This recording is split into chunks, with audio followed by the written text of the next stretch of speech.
कहाँ तक पढ़ लिया था?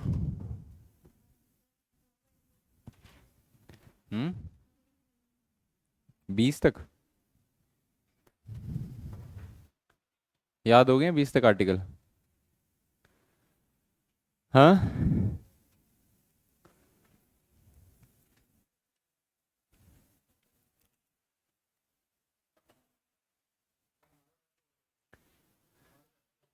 ये फंडामेंटल राइट जैसे ही खत्म होंगे ना, फिर ले लेंगे एक टेस्ट।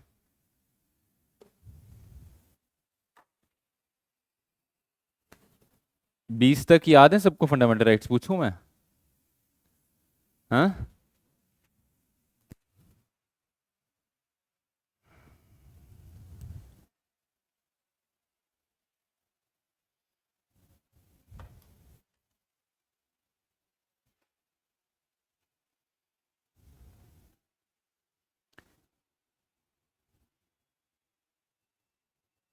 सिलेबस आ गया कांस्टेबल का भी।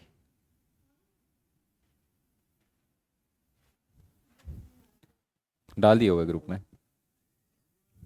असली वाला।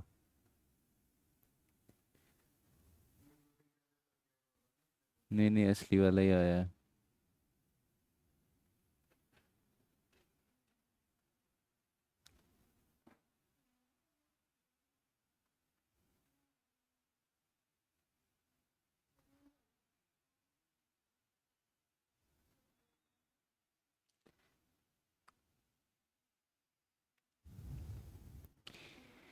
25 नंबर की इंग्लिश, 25 नंबर की जीके, 25 नंबर का JNK, 25 नंबर की मैथ और रीजनिंग, और 15 नंबर का कंप्यूटर।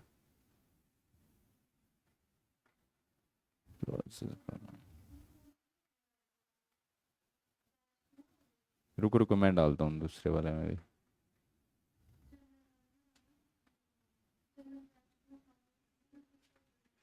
रुको रुको, मैं डाल देता हूँ।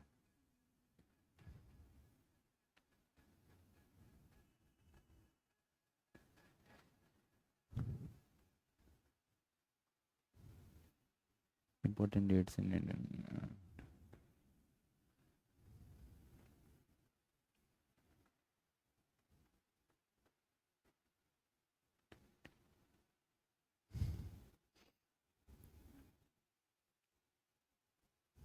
सिलेबस देखना, इतना डाल दिए।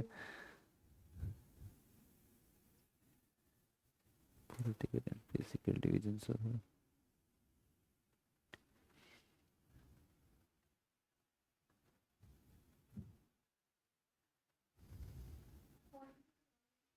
हम्म।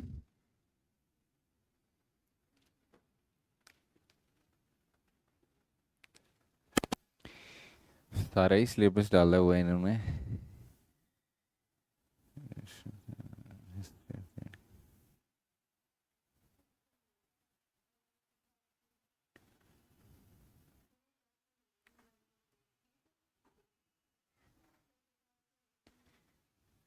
अच्छा, टेली कम्युनिकेशन वालों के लिए अलग से सिलेबस डाला है?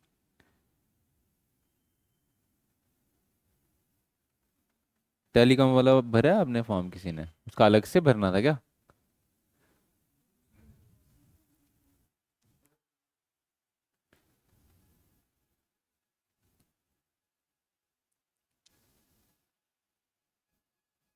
बहुत लंबा सिलेबस है यार ये। ये कांस्टेबल का सिलेबस है कोई? सभी कुछ डाला हुआ है इसमें।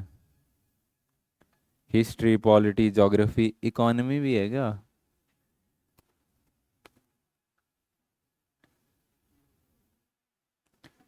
International organisations, national awards.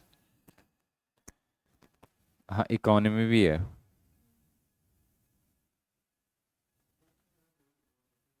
हाँ हाँ। चलो ठीक है। आप में से कितने लोग दे रहे हैं कांस्टेबल का पेपर? 4 लोग? ठीक।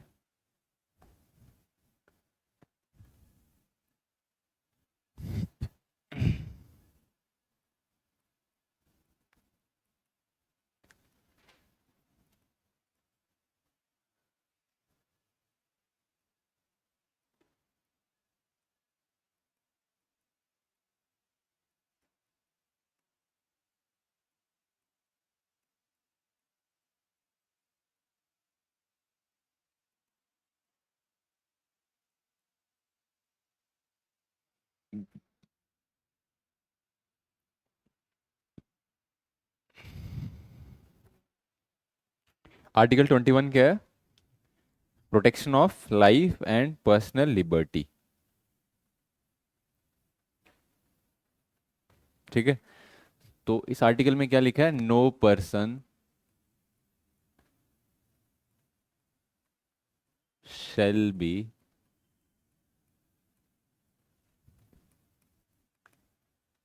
deprived of his life or personal liberty except for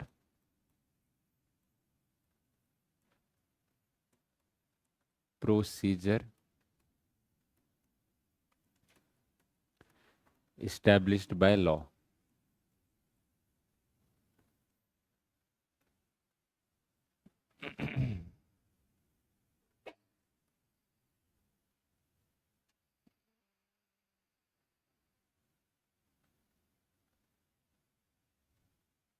ये प्रोसीजर इस्टेब्लिश्ड बाय लॉ, ये मैंने आपको बताया था पहले एक दिन, ड्यू प्रोसेस ऑफ लॉ और प्रोसीजर इस्टेब्लिश्ड बाय लॉ जब हमने पढ़ा था।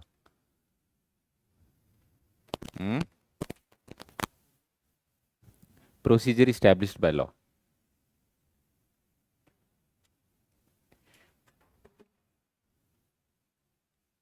बताया था जब हमने ड्यू प्रोसेस भी डिस्कस किया था, जब आर्टिकल 14 पढ़ रहे थे हम, इक्वालिटी बिफोर लॉ और इक्वल प्रोटेक्शन ऑफ लॉ। उसमें मैंने ड्यू प्रोसेस और प्रोसीजर इस्टेब्लिश्ड बाय लॉ भी डिस्कस किया था। क्या होता है प्रोसीजर इस्टेब्लिश्ड बाय लॉ? बोल क्या रहे ये कि कोई भी इंसान को हम क्या नहीं करेंगे, उससे उसकी लाइफ का राइट या फिर पर्सनल लिबर्टी नहीं छीन सकते आप, लेकिन एक एक्सेप्शन है। क्या एक्सेप्शन है? Procedure established by law. क्या मतलब हुआ? क्या होना चाहिए?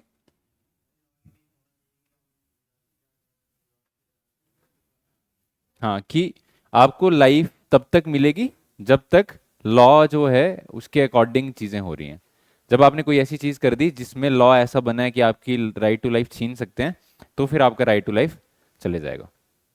ठीक है, तो अब स्टार्टिंग में जब सुप्रीम कोर्ट ने इस पे अपनी इंटरप्रिटेशन की कि इस आर्टिकल का मतलब क्या है, क्योंकि यहाँ पे सीधे सीधे बोल रहा है कि लॉ के अकॉर्डिंग ही आपको राइट टू लाइफ मिलेगा।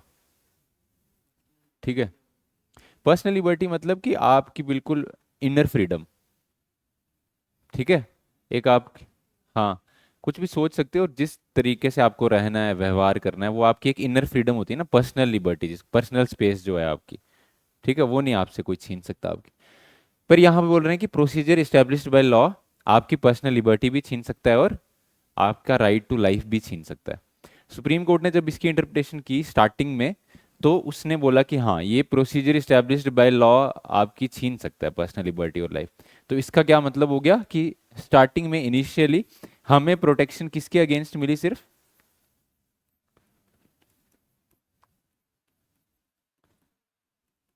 Initially there was no protection against arbitrary legislative action. Law कौन बनाता है? ठीक है, तो अगर कल को लेजिस्लेटिव लॉ बना देता है कुछ भी जिससे आपका राइट टू लाइफ जा सकता है, तो आप कुछ नहीं बोल सकते। मतलब आर्बिट्रेरी लेजिस्लेटिव एक्शन के अगेंस्ट आपको कोई प्रोटेक्शन नहीं मिलेगी। ठीक है, ये इनिशियल इंटरप्रिटेशन है सुप्रीम कोर्ट की। और किसके अगेंस्ट मिलेगी फिर आपको प्रोटेक्शन? आपको मिलेगी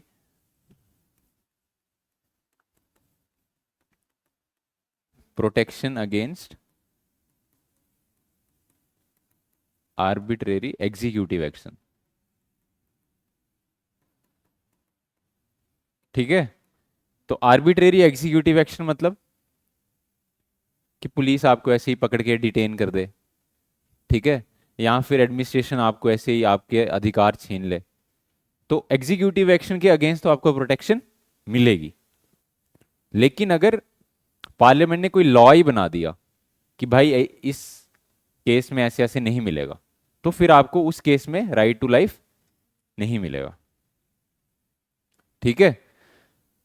अब 1978 में सुप्रीम कोर्ट में एक केस हुआ जिसका नाम था मेनका केस। ये मेनका गांधी जी के बारे में जानते हो?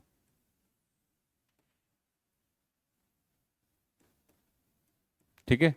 और इस मेनका केस में सुप्रीम कोर्ट ने अपनी ये जो इंटरप्रिटेशन थी जो इनिशियल फेज में की थी उसको रिवर्स किया। और क्या बोला कि जो प्रोटेक्शन है इस आर्टिकल में वो सिर्फ एग्जीक्यूटिव एक्शन के अगेंस्ट नहीं मिलेगी, आपको लेजिस्लेटिव एक्शन के अगेंस्ट भी मिलेगी। ठीक है। तो फिर मेनका केस में किस चीज की बात की? मेनका केस ने सुप्रीम कोर्ट ने बोला कि जो प्रोसीजर इस्टेब्लिश्ड बाय लॉ है इसको तो आपको फॉलो करना ही है, बट अब हमारी कंट्री धीरे धीरे ड्यू प्रोसेस ऑफ लॉ को भी फॉलो करेगी। ठीक है। ड्यू प्रोसेस ऑफ लॉ मैंने क्या बताया था?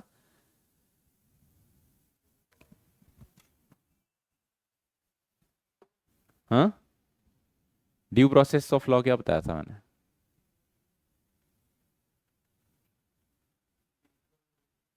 हम्म। हाँ, कि इक्वल सर्कमस्टांसिस को देख के लॉ को इंप्लीमेंट करना है हमने, है ना? हाँ, जहाँ जस्टिफाइड, आपकी लॉ की इंप्लीमेंटेशन भी जस्टिफाइड होनी चाहिए। ठीक है। तो धीरे धीरे मेनका केस के बाद हमारी जुडिशरी ने बोला कि हम सिर्फ प्रोसीजर इस्टेब्लिश्ड बाय लॉ के अकॉर्डिंग नहीं चलेंगे कि जो कानून ने बोल दिया वही करना है। नहीं, हम देखेंगे कि क्या कानून की इंप्लीमेंटेशन सही से हो रही है कि नहीं हो रही है। जिस चीज के लिए लॉ बनाया गया है क्या वो सही से हो रहा है कि नहीं हो रहा है। तो इसका मतलब हम क्या फॉलो करने जा रहे हैं? Due process of law. ये प्रोसीजर इस्टेब्लिश्ड बाय लॉ कहां से आया है? ये कंसेप्ट ब्रिटेन से। ठीक है। तो मेनका केस के बाद हमने क्या बोला, क्या फॉलो करेंगे? Due process of law.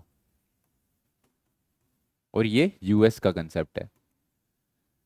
ठीक है। तो ड्यू प्रोसेस ऑफ लॉ मतलब लॉ की इंप्लीमेंटेशन भी उतनी ही इंपॉर्टेंट है जितना लॉ इंपॉर्टेंट है।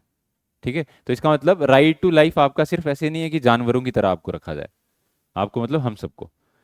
ठीक है। तो राइट टू लाइफ मतलब आपको एक डिग्निफाइड लाइफ जीने का पूरा अधिकार है। ठीक है। इस राइट टू लाइफ में 50-60 राइट्स आते हैं। ठीक है। आपको सारे नहीं याद करने, बट कुछ कुछ याद कर लेना। जैसे right to food, right to shelter, right to marry the person of your choice, right to sleep, right to internet, right to privacy, ये सब इसी में आते हैं। हाँ हाँ। एग्जीक्यूटिव एक्शन मतलब एग्जीक्यूटिव क्या होता है? एग्जीक्यूटिव पहले ये बताओ मुझे। हाँ, तो लॉ की इंप्लीमेंटेशन करते टाइम अगर आपका राइट टू लाइफ छीन रहे हैं, वो लॉ में नहीं दिया हुआ है पर लॉ की इंप्लीमेंटेशन करते टाइम वो छीन, जैसे पुलिस आपका कभी राइट टू लाइफ वायलेट कर रही है, लॉ में नहीं है बट वो कर रही है जबरदस्ती, मतलब पावर को मिसयूज कर रही है, तो उसके अगेंस्ट आपको राइट टू लाइफ मिलेगा। ये पहले की इंटरप्रिटेशन थी। अब तो इसके खिलाफ भी मिलेगा, इसके खिलाफ भी मिलेगा। ठीक है। पहले लेजिस्लेटिव एक्शन के अगेंस्ट नहीं मिलता था राइट टू लाइफ। ठीक है। समझ गए? मिलता तो अभी भी नहीं है, मैं ऐसे कॉन्स्टिट्यूशन की बात कर रहा हूँ, सुप्रीम कोर्ट की जजमेंट्स की बात कर रहा हूँ। ठीक है। अब राइट टू इंटरनेट भी आपका राइट टू लाइफ है, पर फिर राइट टू इंटरनेट आपका छीन लिया जाता है जब सरकार चाहे। छीनती है कि नहीं? तो वो क्या है? आर्बिट्रेरी एग्जीक्यूटिव एक्शन है वो। जैसे सरकार ने इंटरनेट बंद कर दिया, ठीक है, तो वो आर्बिट्रेरी एग्जीक्यूटिव एक्शन है। इसीलिए उसके खिलाफ फिर सुप्रीम कोर्ट में लोग जाते हैं कि देखो हमारा फंडामेंटल राइट छीन रहे हैं ये लोग। ठीक है। समझे? तो इसमें कुछ राइट्स लिख लो, कौन कौन से राइट्स हैं इसमें।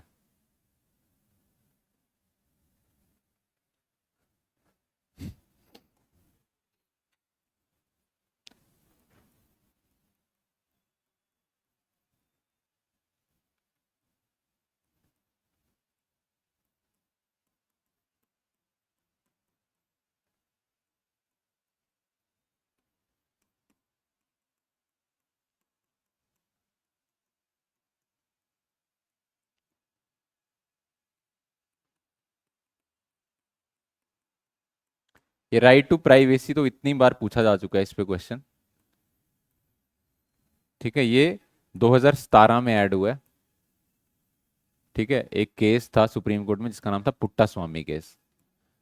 और पुट्टा स्वामी केस में सुप्रीम कोर्ट ने बोला कि राइट टू लाइफ क्या है, राइट टू प्राइवेसी क्या है, ये भी आपका फंडामेंटल राइट है अंडर राइट टू लाइफ। ठीक है। फिर राइट टू हेल्थ भी है। राइट टू क्लीन इन्वायरमेंट भी है।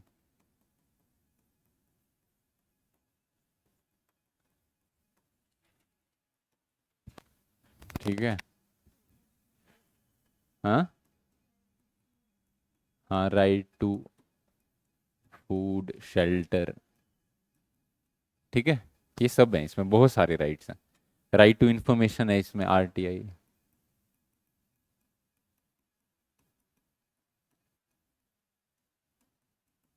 एक और right, right to have roads in hilly areas.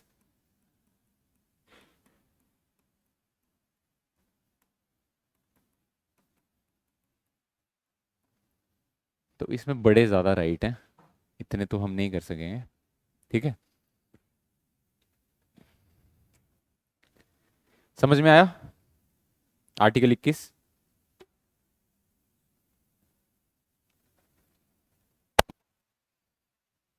यही एक राइट है जो आपका सस्पेंड नहीं होता इमरजेंसी के टाइम पे भी।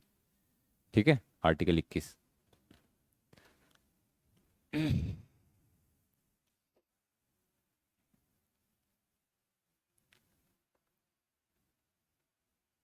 ठीक है, आज फंडामेंटल राइट्स खत्म करेंगे हम, थोड़ी सी लंबी क्लास चलेगी तो बैठ जाना आराम से। उसके बाद कर दूं आगे। Article 21A,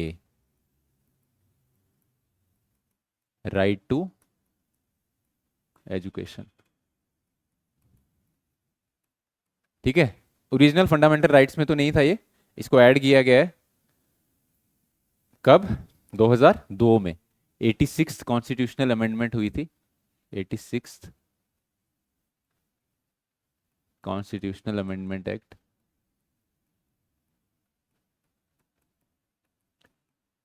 of 2002। ठीक है, जब इसको ऐड किया गया, और इसमें क्या बोला गया कि 6 साल से लेके 14 साल के जो बच्चे हैं उनको क्या मिलेगी? Compulsory education.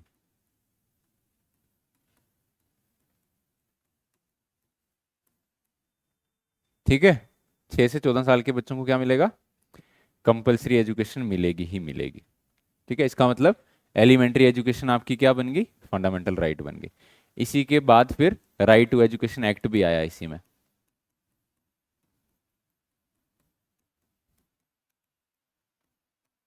2009 में। ठीक है, अलग अलग स्टेट्स में इसको इम्प्लीमेंट करने के लिए।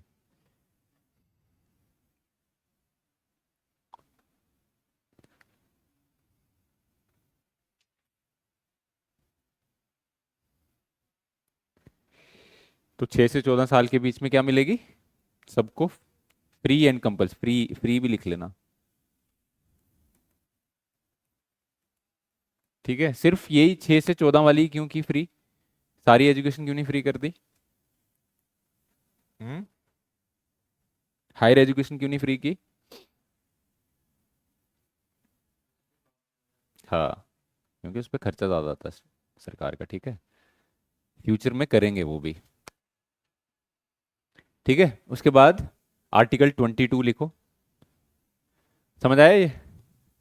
इसमें कुछ नहीं है खास और। अच्छा,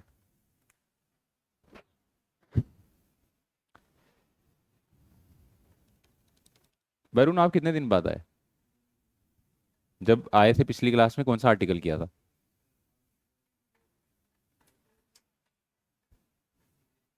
हाँ, अच्छा, कोई नहीं, रिकॉर्डेड लेक्चर्स हैं, अगर आपको चाहिए तो मैं फ़ोन में डाल के दे दूंगा। ठीक है। यार ये ऐप पे डालेंगे, पर अभी तो इधर ही रखे हैं, कहीं नहीं है अभी। ठीक है। उसके बाद आर्टिकल 22। ठीक है, प्रोटेक्शन अगेंस्ट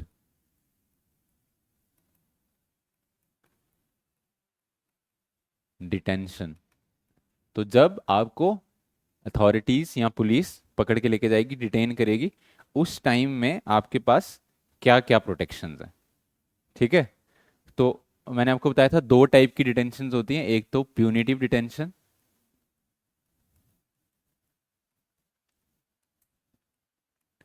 और दूसरी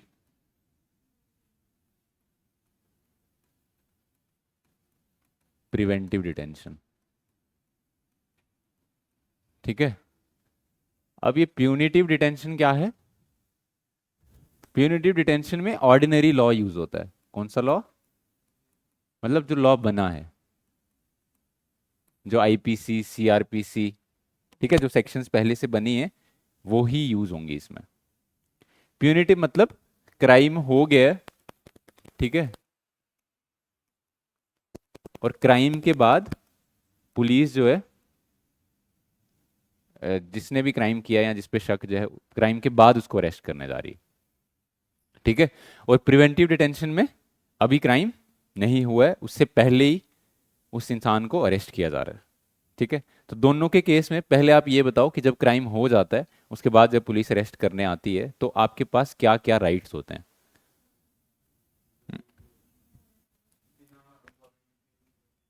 हम्म। मतलब आपको ये राइट है पूछने का कि किस ग्राउंड्स पे?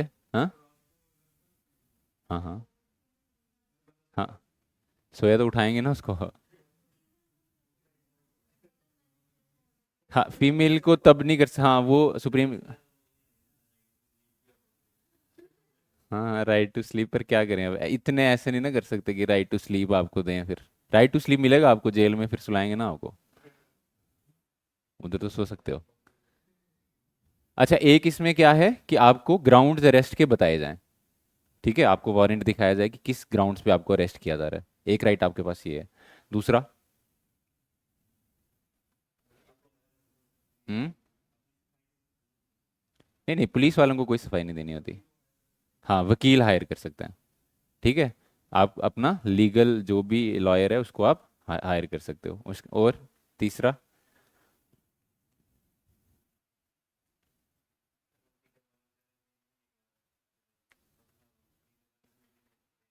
नहीं नहीं, अभी जब वो आपको, हाँ हाँ, घर वालों से भी मिलने दे सकते हैं, ऐसा कुछ नहीं है।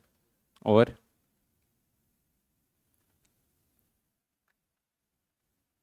एक इम्पॉर्टेंट जो राइट है, सबसे इम्पॉर्टेंट राइट। नहीं नहीं नहीं नहीं, ज़बरदस्ती भी कर सकते हैं। जब क्राइम हुआ है तो फिर ज़बरदस्ती भी कर सकते हैं। क्या? सबूत नहीं है, पर देखो आईपीसी में मेंशन्ड होता है कि जब जैसे क्राइम हुआ, ठीक है, अब क्राइम में पता है कि इन इन बंदों ने शायद क्राइम किया है, कुछ तो उनके पास होगा तभी आपको अरेस्ट करके लेके जाएंगे। नहीं, अभी नहीं हुआ है, क्राइम साबित करना पुलिस का काम नहीं है।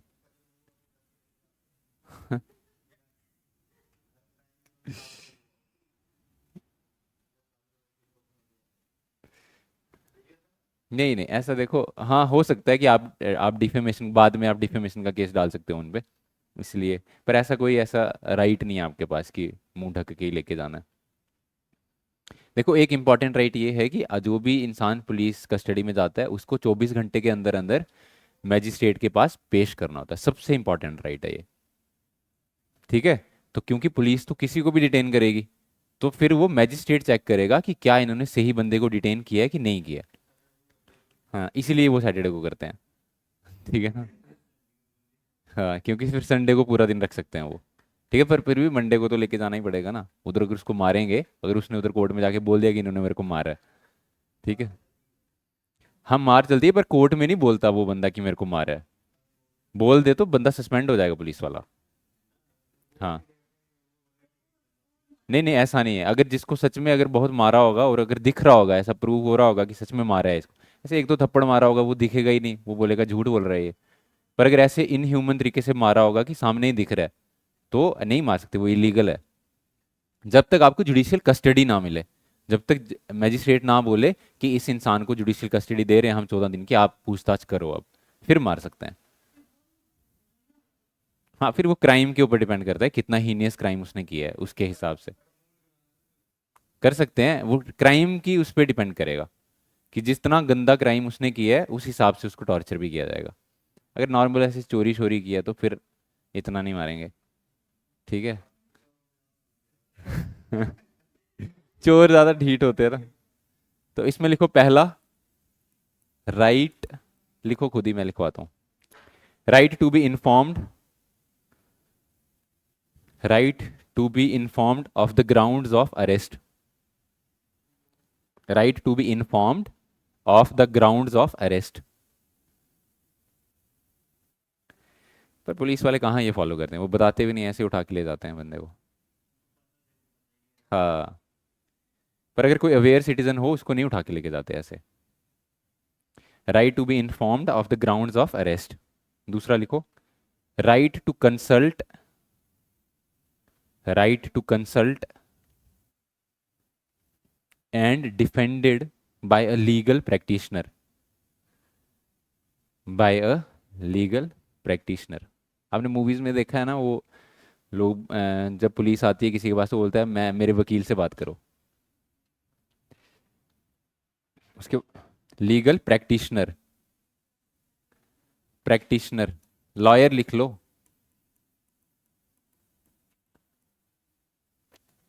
Legal practitioner. उसके बाद लिखो, right to be produced before a magistrate, right to be produced before a magistrate within 24 hours. पर इसमें ना जर्नी टाइम इंक्लूड नहीं होता। मान लो कि कहीं पे पुलिस स्टेशन गांव में है, अब वहां तो मैजिस्ट्रेट नहीं है, तो मैजिस्ट्रेट के पास जाने में अगर 4-5 घंटे का टाइम लग रहा है तो वो जर्नी टाइम इंक्लूड नहीं करेंगे उन 24 घंटों में, वो एक्सक्लूड करेंगे। ठीक है। और अगर मैजिस्ट्रेट बोल दे कि आप इसको नहीं पकड़ सकते तो फिर उसको छोड़ना पड़ेगा। ठीक है। ठीक है, तो ये राइट्स हैं किसके पास, प्यूनिटिव डिटेंशन, जब क्राइम हो गया उसके बाद अरेस्ट हो रहा है उसके पास ये क्राइम्स है। अब दूसरी टाइप की डिटेंशन है प्रिवेंटिव डिटेंशन। ठीक है। प्रिवेंटिव डिटेंशन जो है, कुछ लॉज बने हमारे देश में जैसे यूएपीए। ठीक है, अनलॉफुल एक्टिविटीज प्रिवेंशन एक्ट। पहले जैसे टाडा पोर्टा करके ऐसे एक्ट्स थे। ठीक है। अब ये प्रिवेंटिव डिटेंशन बेसिकली की जाती है उन लोगों की जो लोग बड़े क्राइम्स में इन्वॉल्व हैं। ठीक है, कोई बड़ा रैकेट चला रहे हैं, कोई ऑर्गेनाइज्ड क्राइम कर रहे हैं, टेररिज्म में जिनके कनेक्शंस हैं, समझ गए। तो बड़े ऑर्गेनाइज्ड क्राइम में जिनके लिंक्स हैं उन्हीं के साथ ही प्रिवेंटिव डिटेंशन की जाती है। ठीक है। तो प्रिवेंटिव डिटेंशन में क्या है कि आप किसी भी इंसान को जिसके ऊपर आपको शक है कि ये इंसान ऐसा टेररिस्ट एक्टिविटीज के साथ जुड़ा हुआ है, उसको आप उठा के जेल में डाल सकते हो 3 महीने तक। ठीक है। 3 मंथ्स तक उसको आप जेल में डाल सकते हो, और 3 मंथ के बाद फिर एक एडवाइजरी बोर्ड बनाया जाता है। वो फिर आगे अपनी रिपोर्ट देता है कि क्या इसको और फर्दर डिटेंशन में रखना है कि नहीं रखना है। ठीक है। यहाँ पे बड़े कम राइट्स मिलते हैं इंसान को। यहाँ पे लीगल प्रैक्टिशनर तो कर सकता है अपना हायर वो। ठीक है, केस भी चलता है उसका ट्रायल में, बट ये एक्ट इस इतना खतरनाक है, इसमें यूएपीए जो एक्ट है वो इतना खतरनाक है कि इसमें जो बेल है वो नहीं होती बंदे की। ठीक है। हाँ, जैसे इंजीनियर राशिद है, जैसे जेएनयू का वो एक स्टूडेंट था, क्या नाम है उसका, कन्हैया, नहीं कन्हैया पे तो लगा ही नहीं था, जो दूसरा उमर खालिद। हाँ, उमर खालिद, उस वो अभी भी अंदर ही है। जैसे अमृतपाल सिंह जो अमृतसर में, अमृतसर में नहीं सॉरी, पंजाब में जो। हाँ हाँ हाँ, देखो इलेक्शन में रिप्रेजेंटेशन वाला जो एक्ट है हमारा, उसमें ये कानून है कि जब तक इंसान कन्विक्ट नहीं हो जाएगा, अब ये प्रिवेंटिव डिटेंशन है, इसमें प्रूफ नहीं हुआ है अभी। ठीक है। तो अभी ये है कि ये साजिश कर रहे हैं देश को तोड़ने की, तो ये जब प्रूफ हो जाएगा और उसको 2 साल से ज़्यादा सजा हो जाएगी, फिर वो इलेक्शन नहीं लड़ सकता। फिर चाहे उसने इलेक्शन जीता भी होगा उसको निकाल दिया जाएगा वहां से। ठीक है। लेकिन जब तक वो कन्विक्ट नहीं है, कोई भी इंसान चाहे जितना भी बड़ा क्राइम किया है उसने, पर अभी कन्विक्ट नहीं हुआ है, तो वो इलेक्शन लड़ सकता है। ठीक है, ये लॉ है हमारे देश में। ठीक है, तो इसमें लिखो, detention can't exceed 3 months, detention can't exceed 3 months unless an advisory board, detention can't increase 3 months unless an advisory board, 3 months unless an advisory board reports sufficient cause of, reports sufficient cause of extended detention. ये बंद कर दो यार। Sufficient cause of sufficient detention. ठीक है, दूसरा लिखो, grounds of detention. हाँ हाँ, हो रहा है। Grounds of detention should be communicated to the detenu. Detenu कौन होता है? जिसको अरेस्ट किया होता है, उसको डिटेनू बोलते हैं। Grounds of detention should be communicated to the detenu, तो उसको क्यों अरेस्ट किया ये उसको बता देंगे। ठीक है,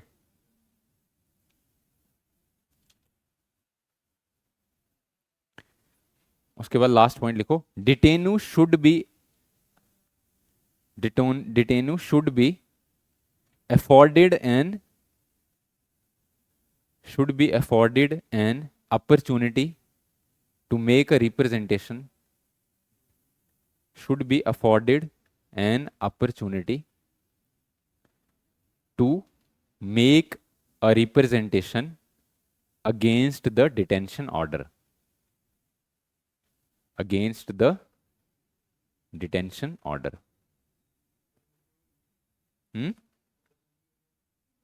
To make a representation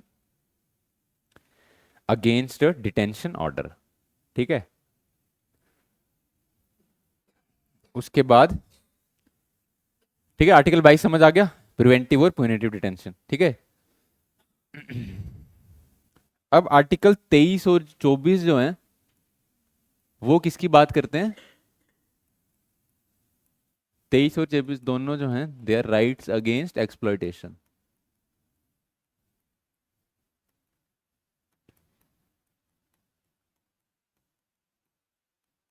उन्नीस से 22 तक किसके राइट्स थे ये?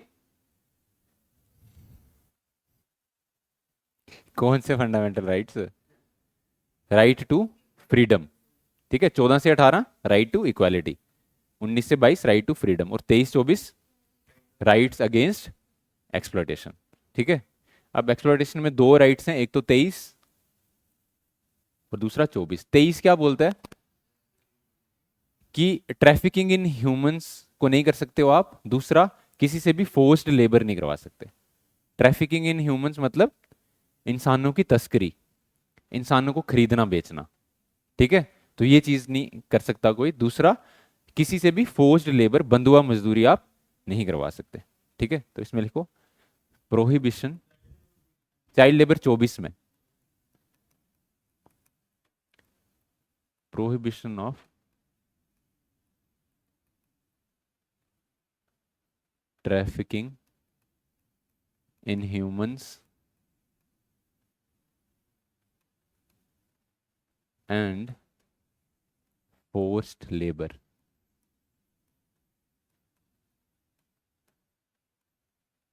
ठीक है,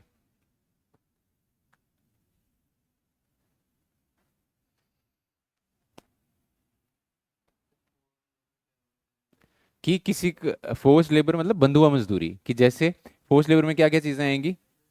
हाँ, जबरदस्ती काम करवा रहे हो आप किसी से, उसके पैसे अपने पास रख लिए हैं आपने, आप बोल रहे हो कि तेरे को पैसे नहीं दूंगा, अभी 1 महीना और काम कर मेरे पास, फिर दूंगा तेरे को पैसे। ठीक है, तो उसकी विश के अगेंस्ट आप उससे काम करवा रहे हो। ठीक है, जैसे इसके लिए लॉज बने हैं, वेज वेज एक्ट बना है, ठीक है, लेबर कोड्स बने हैं, तो लेबर कोड्स में भी मेंशन्ड है कि आप कितना दिन में कितने घंटे काम करवा सकते हो। ठीक है, तो वो अगर आप लिमिट से एक्सीड कर रहे हो तो वो भी फोर्स्ड लेबर में आएगा। ठीक है ना, तो लॉ के अगेंस्ट कुछ भी लेबर का काम करवाओगे वो सब फोर्स्ड लेबर में आएगा। ठीक है, ट्रैफिकिंग इन ह्यूमंस में क्या क्या आएगा? Buying and selling of children, women.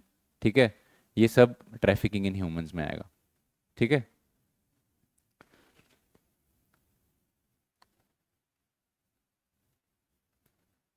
ठीक है, इसमें कुछ एक्ट्स हैं वो भी लिख लो। बॉन्डेड लेबर एबॉलिशन एक्ट 1976,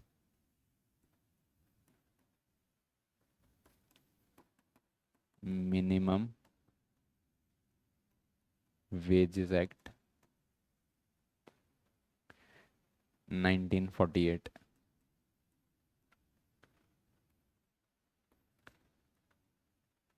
ठीक है।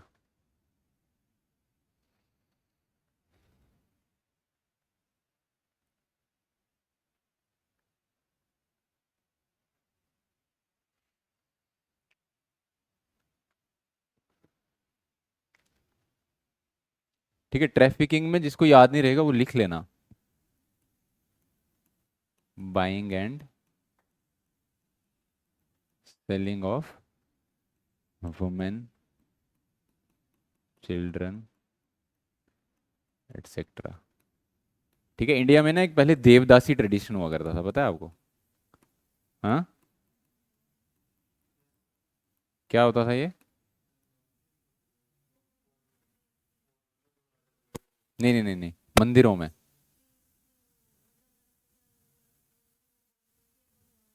हाँ, अब लड़कियों को मंदिरों में भेज दिया जाता था और उनको एज ए देवदासी ट्रीट किया जाता था कि वो जो चीफ डीटी है उस मंदिर की, उससे उसकी शादी होगी। अब उसकी पूरी उम्र शादी नहीं होगी, वो अपने पूरी लाइफ उसी मंदिर को डिवोट कर देती थी।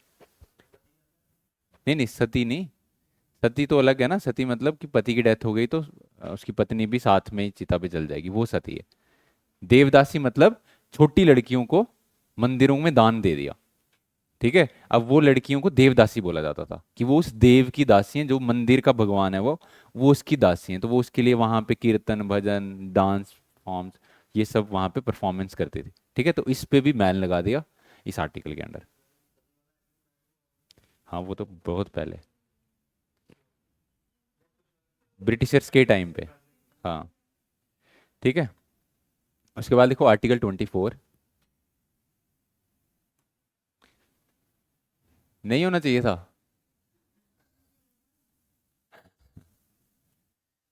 हाँ,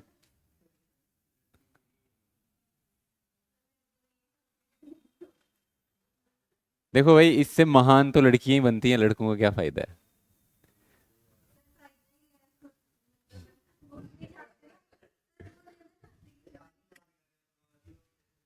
देखो अब, जिन जिन्होंने सती प्रथा में अपने आप को सती किया है उनका कितना नाम है हिस्ट्री में।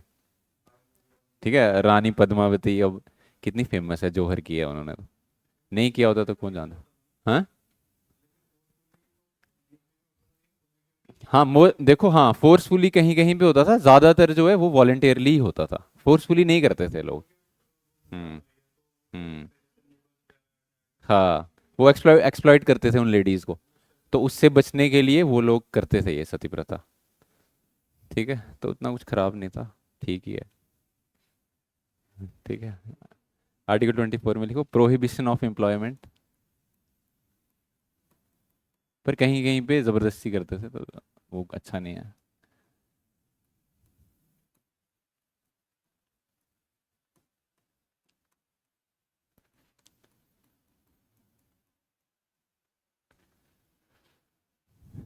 Prohibition of employment of children, article 24। ठीक है, अब इसमें देखो, इसमें क्या है कि 14 साल से जो छोटा बच्चा है उसको तो आप कहीं पे भी काम नहीं करवा सकते उससे। ठीक है, तो दो टाइप के काम इसमें बांटे हुए हैं, एक हजार्डस वर्क्स और दूसरे नॉन हजार्डस वर्क्स, कि वो काम जिनको करने में थोड़ा जान का खतरा रहता है। ठीक है, वो है हजार्डस काम, जैसे फैक्ट्रियों में काम करना, माइंस में काम करना, ठीक है, टनल्स के अंदर काम करना, ये सब हजार्डस काम है। और दूसरे हो गए नॉर्मल काम। ठीक है, जहाँ पे कोई जिंदगी को, आपकी लाइफ को कोई हार्म नहीं है। तो 14 साल से छोटा बच्चा जो है वो उसको किसी भी टाइप का काम नहीं करवा सकते, ना हजार्डस ना नॉन हजार्डस। 14 साल से 18 साल के बीच में जो बच्चे हैं उनको आप हजार्डस काम नहीं करा सकते, नॉन हजार्डस काम वो अपनी विल से कर सकते हैं। ठीक है, ये है इसके अंडर एक एक्ट है, child labour abolition act of 2016।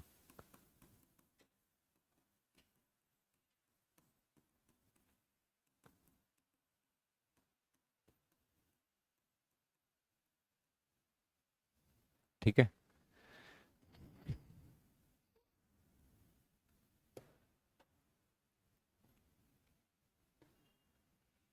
तो इसमें लिखना below 14 years, ban on all forms of work. ठीक है। और 14 से 18 वाला, बैन इन हजार्डस इंडस्ट्रीज।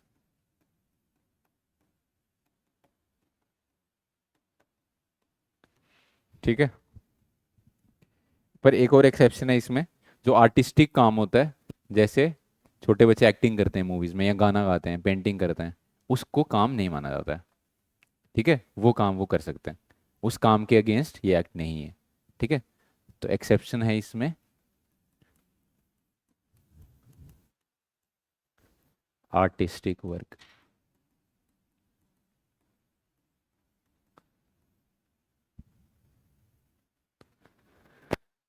ठीक है।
ठीक है, उसके बाद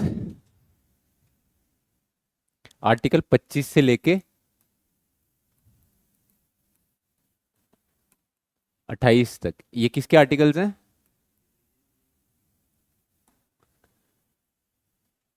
फ्रीडम ऑफ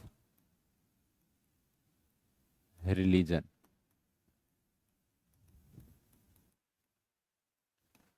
ठीक है, तो कौन कौन से आर्टिकल्स हैं इसमें? सबसे पहले 25। देखो 25 किसकी बात करता है? इंडिविजुअल राइट्स की बात करता है।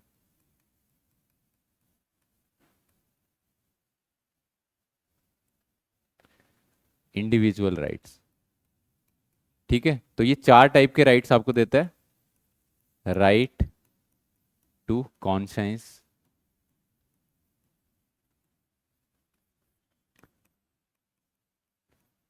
Right to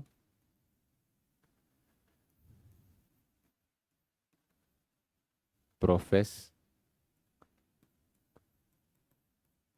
right to practice, और right to propagate.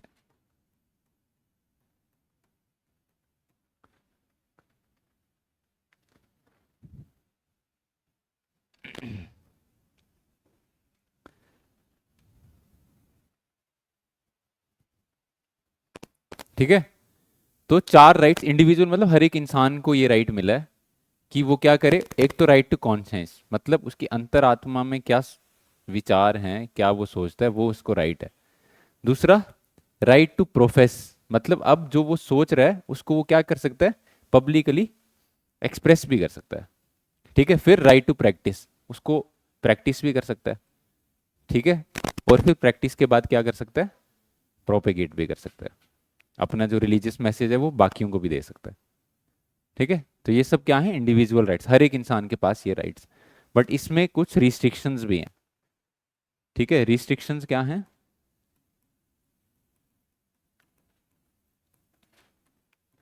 Public order, morality and health. ठीक है, ये तीन रिस्ट्रिक्शंस हैं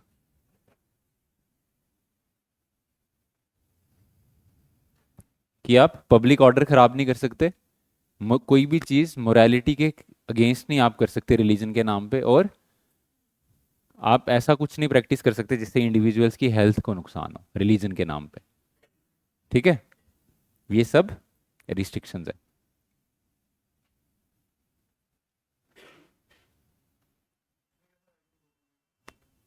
प्रोपेगेट में मतलब अपना जो रिलीजियस मैसेज है वो आप दूसरों को भी सुनाओ, दूसरों को भी इन्फ्लुएंस करो उसमें। ठीक है। प्रोफेस में ये नहीं है, प्रोफेस में जो आप पहले तो आपको अंतरात्मा से आवाज आएगी कि मैं इस चीज में मानूं। ठीक है, फिर आप उसको पब्लिकली एक्सेप्ट कर लो। जब तक कॉन्शियस तक बात है किसी को पता नहीं है आप क्या सोचते हो। प्रोफेस का मतलब अब आपने एक्सेप्ट कर लिया सबके सामने कि भाई ये मेरा फेथ है, इसमें मेरे को बिलीव है। प्रैक्टिस में अब वही फेथ आप प्रैक्टिस कर रहे हो डेली लाइफ में अपनी। और प्रोपेगेट में फिर अब लोगों को भी आप इन्फ्लुएंस कर रहे हो कि आप भी इस फेथ को मान सकते हो, ये इसमें खूबियां हैं।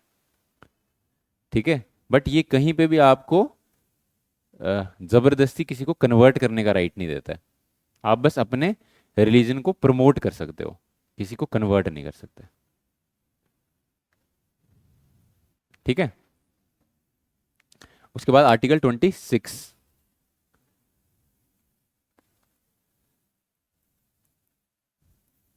ठीक है, पिछला आर्टिकल हमने देखा कि क्या था, इंडिविजुअल राइट्स, और यहां पे भी रिलीजन के ही राइट मिल रहे हैं सेम, बट ये किसको मिल रहे हैं, कम्युनिटी को मिल रहे हैं पूरे। यही डिफरेंस है इन दोनों में।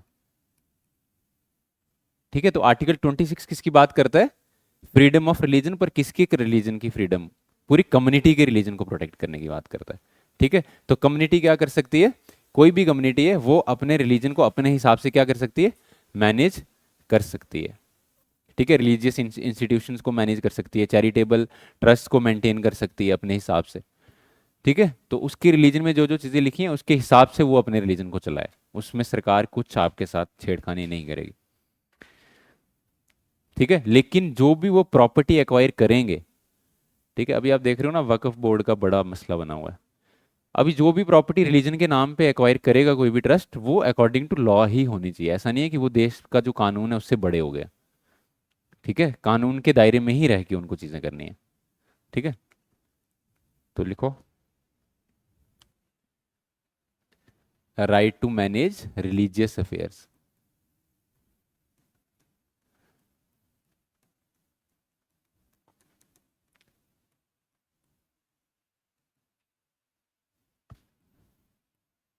तो every community have following rights.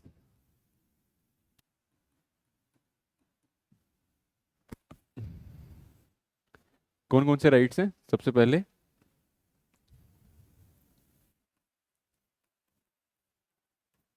Right to establish and maintain religious institutions.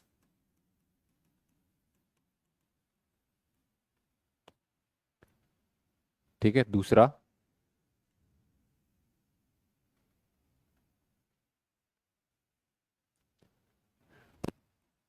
To own movable and immovable property.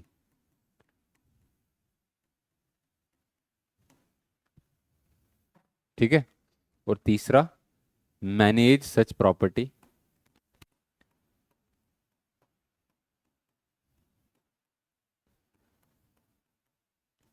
In accordance with law.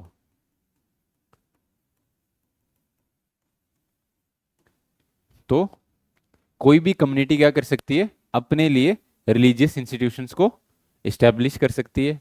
उसके बाद उसके अंडर वो मूवेबल या फिर इमूवेबल प्रॉपर्टी, समझते हो ना, मूवेबल और इमूवेबल। ठीक है, प्रॉपर्टी को एक्वायर कर सकती है। और तीसरा, ऐसी प्रॉपर्टी को मैनेज वो जब करेंगे तो वो लॉ के दायरे में रह के ही उनको करना है। ठीक है, मूवेबल मतलब जो प्रॉपर्टी आप हिला सकते हो यार इधर उधर, वो मूवेबल। जिस प्रॉपर्टी को आप एक ही जगह है जिसको हिला नहीं सकते, वो जैसे बिल्डिंग क्या होती है, इमूवेबल। गाड़ी ले ली आपने, वो आपकी इमूवेबल प्रॉपर्टी है। ठीक है, कोई भी रिलीजियस कम्युनिटी, हिंदू, मुस्लिम, सिख, पारसी, ज्यूज, कोई भी अपने लिए क्या कर सकते हैं, रिलीजियस इंस्टीट्यूशंस को, ट्रस्ट को मेंटेन कर सकते हैं। पहले तो बनाएंगे, इस्टेब्लिश करेंगे, उसके बाद उनको मेंटेन करेंगे। उसके अंडर वो मूवेबल या फिर इमूवेबल प्रॉपर्टी भी एक्वायर कर सकते हैं। ठीक है, और इस प्रॉपर्टी को एक्वायर, इसको मैनेज करने के लिए उनको लॉ के अंडर रह के ही उनको मैनेज करनी है। लॉ के दायरे से बाहर जाके नहीं मैनेज कर सकते वो।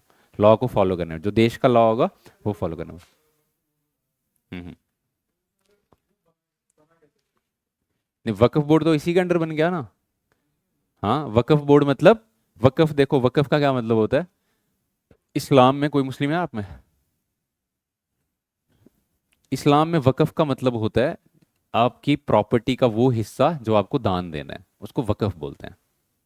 ठीक है, तो हर इंसान को वक्फ करना चाहिए इनके हिसाब से, मुस्लिम्स के हिसाब से। ठीक है, तो 1954 में वक्फ बोर्ड बनता है।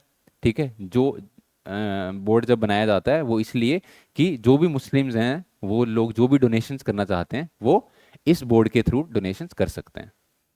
ठीक है, तो जो पर इसमें कुछ ऐसे लॉज हैं कि जैसे जो भी प्रॉपर्टी वक्फ बोर्ड ने एक बार एक्वायर कर ली, ठीक है, आप उससे वापस नहीं ले सकते। वो आपने एक बारी दान दे दी उसको, अब वापस नहीं ले सकते आप।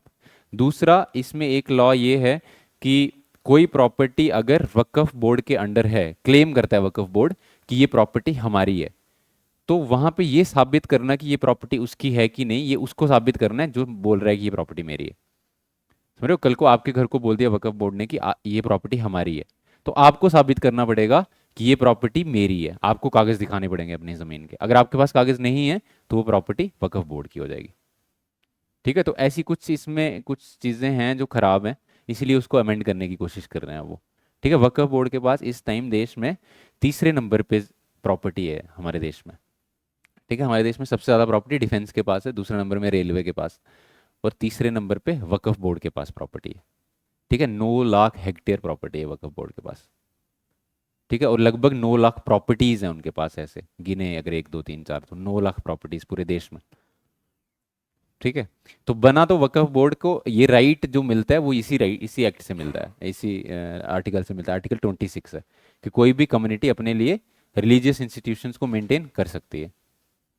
ठीक है, बट अब रिलीजियस इंस्टीट्यूशंस को ये जो लास्ट में लिखा हुआ है कि उसको लॉ के अंदर रह के ही मेंटेन करना है। ठीक है, तो अब कुछ चीज़ें हैं जो अभी की सरकार को ऐसे लग रहा है कि ये लॉ के हिसाब से ठीक नहीं है, इनको चेंज करना चाहिए। ठीक है ना, कुछ ऐसी प्रॉपर्टीज़ हैं वक्फ बोर्ड ने जो इलीगली एक्वायर की हैं। ठीक है, इसीलिए अब उन्होंने जो वक्फ बोर्ड ने यहाँ बिल लाया है उसमें उन्होंने ये किया है कि जो किसी भी डिस्ट्रिक्ट का डीएम है उसको ये पावर्स दे दी हैं कि वो डिसाइड करेगा कि ये प्रॉपर्टी वक्फ बोर्ड की है कि नहीं है। अगर उसने बोल दिया कि ये प्रॉपर्टी वक्फ बोर्ड की नहीं है तो उससे छीन ली जाएगी। पहले ये अथॉरिटी किसी के पास नहीं थी। ठीक है, इसीलिए इतना हल्ला हो रहा है।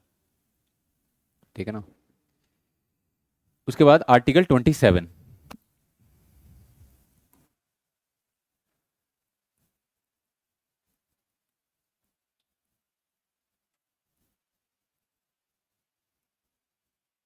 27 में क्या है कि जो भी ये रिलीजियस ऑर्गेनाइजेशंस होंगी इन पे टैक्स नहीं लगाया जाएगा। ठीक है, तो 27 सिर्फ टैक्सेशन से इनको रिबेट देता है, जितनी भी रिलीजियस ऑर्गेनाइजेशंस हैं इन पे टैक्स नहीं लगाया जाएगा। लिखो, no person shall be compelled to pay any taxes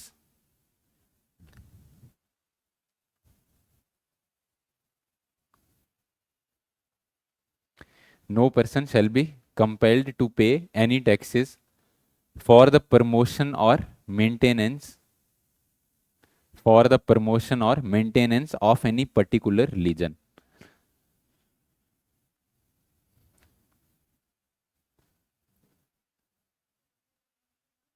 For the promotion of any particular religion. ठीक है, तो जो भी रिलीजियस ऑर्गेनाइजेशंस होंगी उनके ऊपर टैक्स नहीं लगाया जाएगा। ठीक है,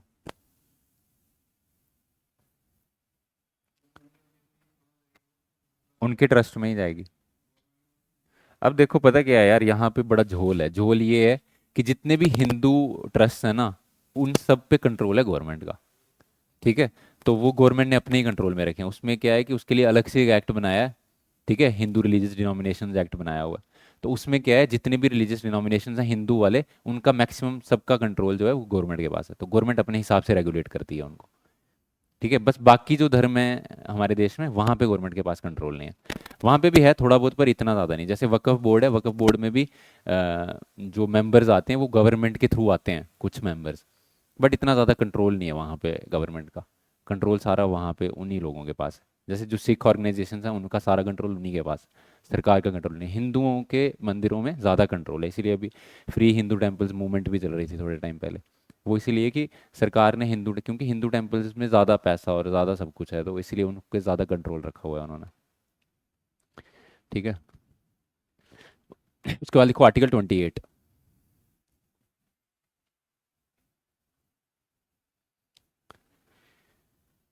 28 में देखो क्या बात कर रहे हैं वो, कि 28 आर्टिकल में ना एजुकेशनल इंस्टीट्यूशंस को 4 कैटेगरीज में बांटा है।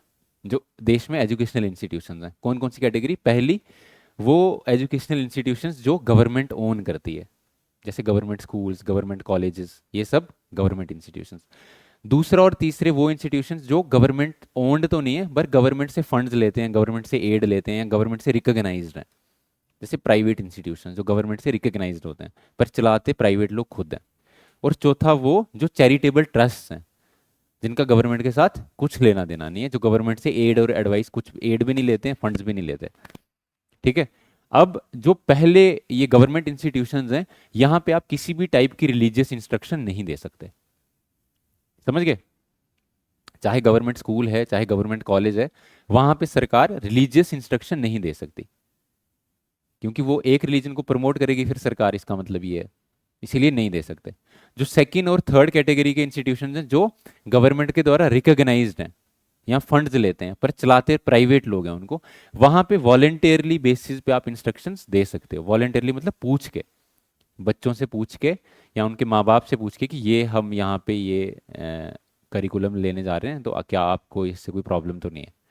और फोर्थ टाइप की इंस्टीट्यूशंस वो हैं जो चैरिटेबल ट्रस्ट हैं, जो ट्रस्ट के ही नाम पे चल रहे हैं, रिलीजन के ही नाम पे चल रहे हैं, वहाँ पे पूरी छूट है कि वहाँ पे रिलीजियस इंस्ट्रक्शन दी जा सकती है। जैसे आप में से कोई पढ़ा है ब्रह्म ऋषि बाबरा में? पढ़ा है ना, तो वो एक चैरिटेबल ट्रस्ट है, और वहाँ पे रिलीजियस इंस्ट्रक्शंस दी जा सकती हैं। जैसे भारतीय विद्या मंदिर स्कूल है ना, वो भी चैरिटेबल ट्रस्ट है, तो वहाँ पे फुल रिलीजियस इंस्ट्रक्शंस दी जा सकती हैं। पर बाकी जो प्राइवेट स्कूल्स हैं वहाँ पे नहीं दी जा सकती। ठीक है, जो ट्रस्ट के नाम पे नहीं बने होंगे। क्या?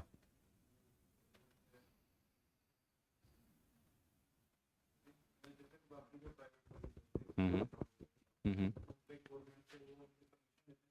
हाँ हाँ, लेते हैं, ये भी लेते हैं, परमिशन तो लेते हैं। जैसे कौन सा जेके बोस है, वो तो परमिशन लेंगे ये, बट ये चलते ट्रस्ट के अंडर है। ठीक है, ये चैरिटी के लिए काम करते हैं, इनका प्रॉफिटेबल काम नहीं होता। ये नहीं बोलते हैं कि हम प्रॉफिट के लिए काम कर रहे हैं, इन्होंने एक ट्रस्ट बनाया होता है, उस ट्रस्ट के लिए सारा पैसा जाता है। तो वो रिलीजन के बेसिस पे बनाया होता है इन्होंने, इसलिए वहां पे रिलीजियस इंस्ट्रक्शंस ये दे सकते हैं। हाँ हाँ, वो भी आएंगे सारे, इस्लामिक स्कूल्स भी आएंगे इसी में। ठीक है, तो इसमें लिखो article 28, 4 types of educational institutions. ठीक है, first, fully owned by state.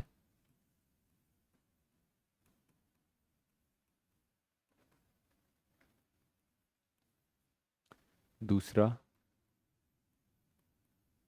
Recognised by state. तीसरा, रिसीव एड फ्रॉम स्टेट। और चौथा,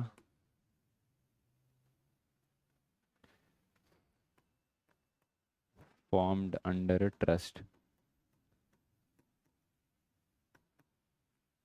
ठीक है, तो फर्स्ट वाले में no religious instructions,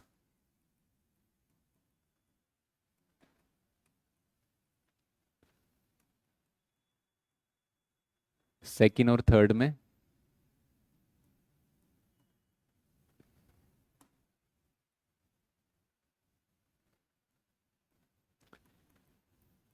religious instructions on voluntarily basis.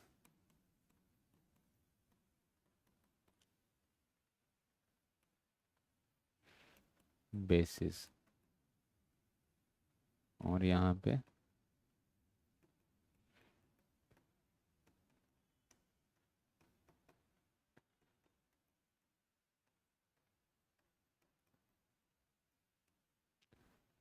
Religious instructions are allowed.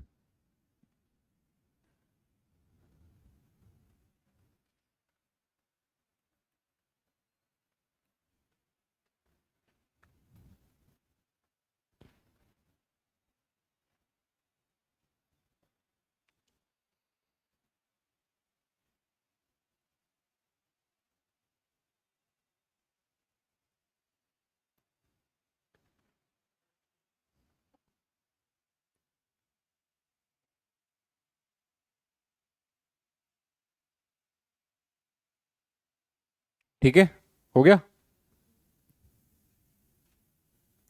उसके बाद आर्टिकल 29 और जो 30 है, ये किसके राइट्स की बात करते हैं? माइनॉरिटी, कल्चरल माइनॉरिटीज के कौन से राइट्स? कल्चरल और एजुकेशनल राइट्स। ठीक है, माइनॉरिटीज क्या होती हैं? हम्म, माइनॉरिटी वर्ड का क्या मतलब है? हम्म, अल्पसंख्यक, मतलब जिनकी संख्या क्या है? कम है। तो ये माइनॉरिटी किस किस बेसिस पे हो सकती है? रिलीजन के बेसिस पे हो सकती है। ठीक है, दूसरी कास्ट के बेसिस पे हो सकती है। तीसरी लैंग्वेज के बेसिस पे हो सकती है। ठीक है, रेस के बेस पे हो सकती है। तो ये सब क्राइटेरियाज हैं जिनके बेसिस पे माइनॉरिटीज, कल्चर के बेसिस पे हो सकती है। हाँ, रेस क्या होती है?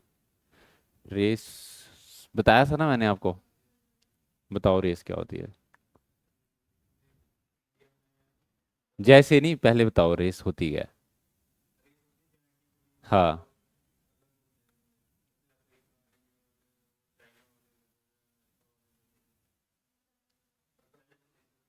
सिर्फ कलर नहीं, जेनेटिक्स के बेसिस पे जो भी बॉडी में, आपकी फिजिकल बॉडी में ट्रेट्स अलग अलग होते हैं, ठीक है, उसके बेसिस पे अलग रेस बन जाती है।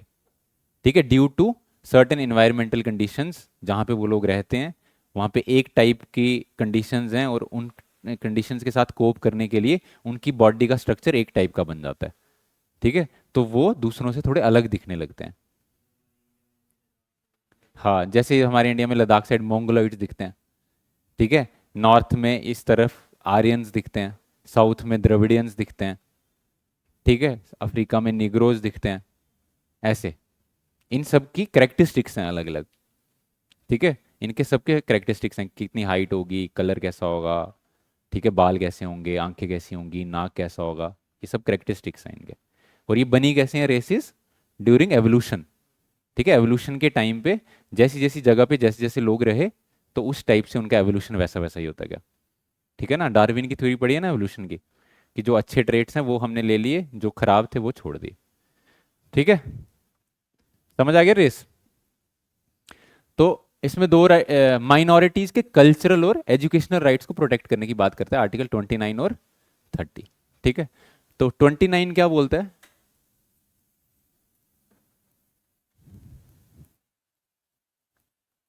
Protection of rights of minorities. तो देखो, आर्टिकल 29 बोलता है कि कोई भी ग्रुप ऑफ पीपल जिनकी एक डिस्टिंक्ट क्या है, लैंग्वेज है, स्क्रिप्ट है, या फिर कल्चर है, उनको अपनी वो लैंग्वेज, कल्चर या स्क्रिप्ट कंजर्व करने का पूरा अधिकार है। समझ गए? तो यहां पे दो टाइप की माइनॉरिटीज की बात करते हैं हम, रिलीजियस माइनॉरिटीज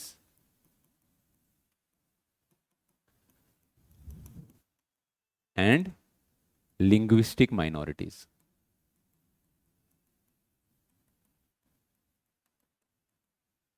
ठीक है, तो रिलीजन के बेसिस पे जो माइनॉरिटीज़ हैं हमारे देश में और जो लैंग्वेज के बेसिस पे माइनॉरिटीज़ हैं, इन दोनों को अपना रिलीजन, अपनी लैंग्वेज, अपना कल्चर प्रोटेक्ट करने का पूरा राइट है।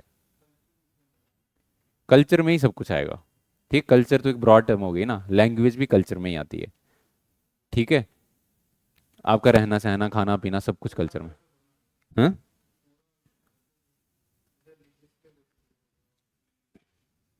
देखो कल्चर ही तो है। कल्चर मतलब उस उनका कल्चर, उस उन सिटीज, उस ग्रुप ऑफ पीपल के कल्चर की बात कर रहे हैं जो माइनॉरिटीज हैं। ठीक है, उनको अपना कल्चर प्रोटेक्ट, क्योंकि हर इंसान बोलता है कि मेरा अलग कल्चर है। हर एक कोई एथनिक ग्रुप होगा वो बोलेगा मेरा अलग कल्चर है। ठीक है, तो उसको अपना वो कल्चर, जिसको वो अपना कल्चर समझता है, उसको वो प्रोटेक्ट करने का पूरा राइट है कि तुझे जो लगता है तेरा कल्चर है तो उसको तू प्रोटेक्ट कर अपने हिसाब से। ठीक है, इसमें लिखो any section of citizen residing in any part of the country,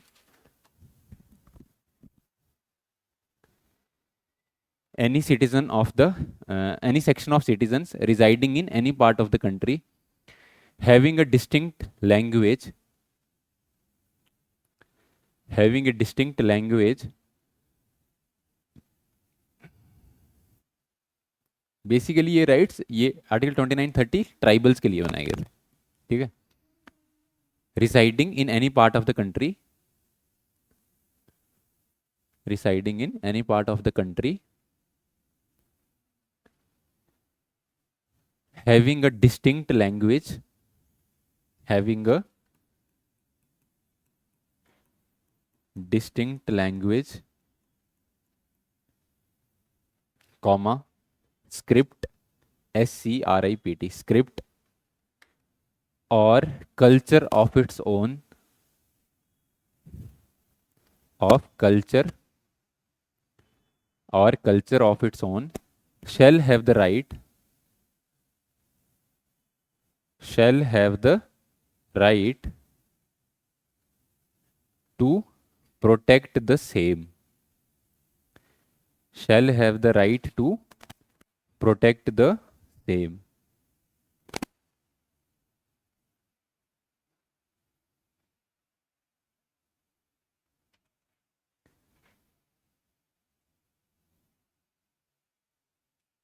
ठीक है, उसके बाद आर्टिकल 30 देखो। 30 में क्या बात कर रहा है वो, कि ये जो माइनॉरिटीज में जिनको हमने राइट्स ऊपर दिए, ये माइनॉरिटीज अपने लिए एजुकेशनल इंस्टीट्यूशंस भी मेंटेन कर सकती हैं अपने, जैसे हमने रिलीजियस माइनॉरिटीज को राइट दे दिया था वहां पे आर्टिकल कौन से में, 26 में, कि वो अपने लिए एजुकेशनल इंस्टीट्यूशंस या जो भी चैरिटेबल ट्रस्ट है वो मेंटेन करे। यहाँ पे सब माइनॉरिटीज को क्या राइट दे दिया कि आप अपने लिए भी एजुकेशनल इंस्टीट्यूशंस को मेंटेन कर सकते हो अपना कल्चर बचाने के लिए। ठीक है, तो ट्राइबल लोग अपने ट्राइबल्स का कल्चर को प्रोटेक्ट करने के लिए उसी हिसाब से स्कूल्स बना सकते हैं वो। ठीक है, समझ गए? तो इसमें लिखो all minorities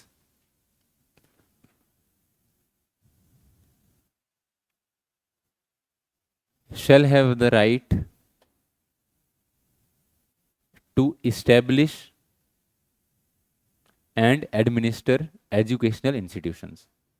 All minorities shall have the right to establish and administer educational institutions।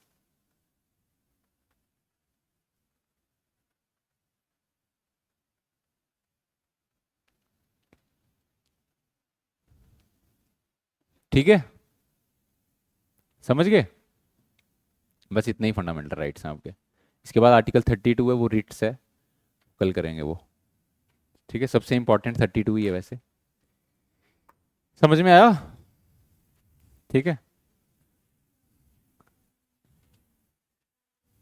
Saturday को आपका टेस्ट रखेंगे फंडामेंटल राइट्स तक।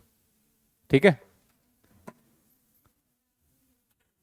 मैथ का, मैथ वाले सर लेंगे ना, मैथ का भी है, कोई बात नहीं, दोनों इकट्ठे। पेपर वाले दिन तो सारे सब्जेक्ट इकट्ठे होंगे।